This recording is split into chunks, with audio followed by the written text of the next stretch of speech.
처음 상담을 하러 오신 분들 중에 저는 쌍꺼풀액을 쌍꺼풀 테이프를 오랜 기간 사용했는데 피부가 늘어나지 않았을까요? 그래서 저는 피부를 좀 잘라내면서 수술을 해야 될 것 같아요. 이런 질문을 하시는 분들이 있습니다. 오직 눈성형 미소라인 성형외과 심상백 원장입니다. 오늘은 상담을 하러 오셔서 환자들이 흔하게 물어보는 질문들을 간단하게 정리해 봤습니다.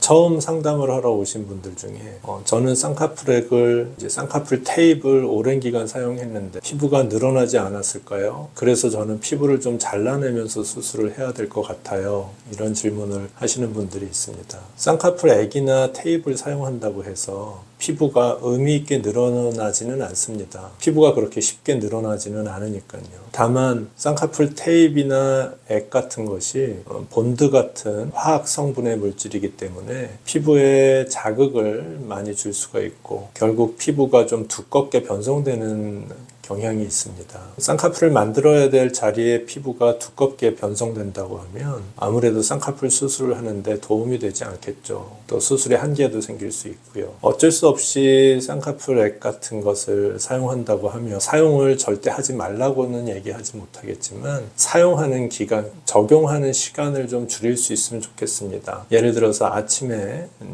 쌍꺼풀 테이프를 붙이면 집에 들어올 무렵에서는 테이프를 뗀다던가 그렇게 해서 시간을 줄이는 것도 방법이겠고요. 다만 피부 자체가 붉게 색깔이 변하고 간질간질하거나 피부가 일어나는 자극 증상이 확연하게 보인다고 하면 반드시 사용을 중지하는 것이 좋습니다.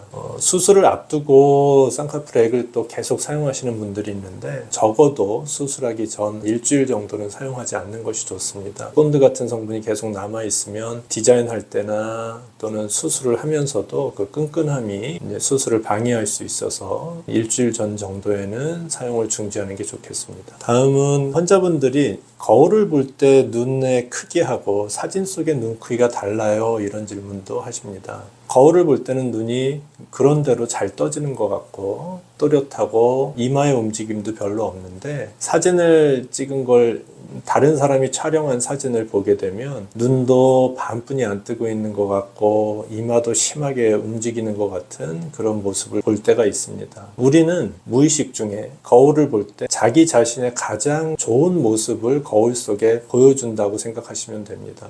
눈도 좀 또렷해지고요. 이마나 눈썹을 심하게 찌푸리는 분들도 덜 찌푸리게 되고 아무래도 거울을 보면서 본인 스스로 무의식 중에 조절을 하는 것 같기도 합니다. 거울보다는 사진 속에 있는 모습이 자기 실제 눈 크기와 눈 모양을 정확히 나타내 준다고 생각하시면 될 것 같습니다. 사진의 눈 크기가 달라서 스스로 혼돈할 수가 있는데요. 정확한 눈 크기나 또는 눈을 뜨는 힘, 이와 같은 것은 수술하는 선생님께서 진찰을 하시면서 정확히 환자분한테 이야기해 드릴 수 있는 부분이라고 생각합니다. 요즘 들어서 가장 환자분들이 흔하게 또 질문하는 것 중에 하나가 저는 이마로 눈을 뜨는데 제가 안검하수가 있는 건가요? 이런 얘기를 물어보는 분들이 많이 있습니다. 간혹 저는 이마로 눈을 뜨기 때문에 눈매 교정 수술을 하러 왔습니다 라고 이야기하시는 분들도 있고요. 눈을 내가 얼마나 잘 뜨느냐를 자기 스스로 알기는 무척 어렵습니다.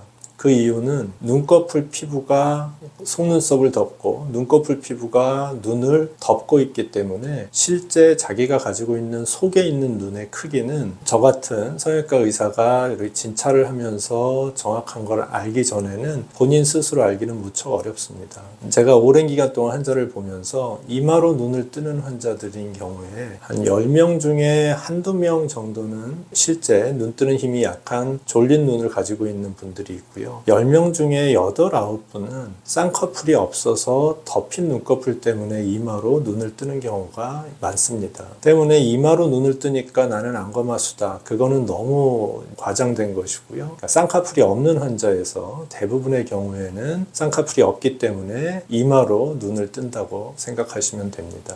자기 스스로 간단하게 눈을 얼마나 잘 뜨는지를 체크할 수 있는 방법이 있는데요. 처음에 이야기한 것처럼 쌍꺼풀 쌍꺼풀 테이프나 쌍꺼풀 액을 이용해서 일시적인 쌍꺼풀을 만들어 보는 겁니다. 일시적으로 쌍꺼풀 라인을 만들어서 눈꺼풀이 시야를 가리지 않고 속눈썹을 덮지 않게 라인을 만들어 보고 그 모습을 사진으로 촬영해서 보면 실제 자기 눈 크기를 알 수 있는 방법입니다. 다만 눈 뜨는 힘이 정말 약한 분들은 일시적인 쌍꺼풀이 안 만들어지기 때문에 그런 분들한테는 당연히 한계가 있겠고요. 가장 정확한 것은 수술하는 선생님이 진찰하고 정확한 눈 크기를 이야기해 드릴 수 있을 것입니다.